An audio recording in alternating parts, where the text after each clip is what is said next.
আরেকটা কথা আমরা বোধহয় ভুলে যাচ্ছি, আরেকটা পিটিশনের কথা আমরা ভাবছি,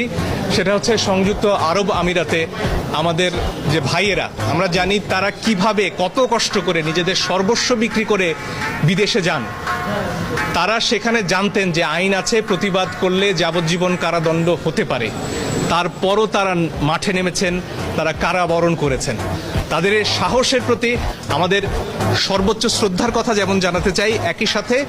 তাদের মুক্তির ব্যাপারে, তাদের ভালো থাকার ব্যাপারে সরকারের যে চূড়ান্ত নীরবতা, সেটার ব্যাপারেও নিন্দা জানাই। এবং এই ব্যাপারে আমাদের চিন্তা আছে কয়েকজনের, যে আমরা আরেকটি পিটিশন দায়ের করব যাতে সরকার তাদের মুক্তির জন্য আশু পদক্ষেপ নেয়। কিন্তু আমার দেশের নাগরিক যখন কারাবরণ করেন কোনো একটা দেশে, প্রতিবাদ করতে গিয়ে, প্রতিবাদ তো অন্যায্য কোনো কাজ নয়, সারা পৃথিবীতে আমাদের যে জাতিসংঘের কনভেনশনগুলো রয়েছে সামাজিক এবং রাজনৈতিক অধিকারের, সেখানে স্পষ্টত প্রতিবাদের অধিকার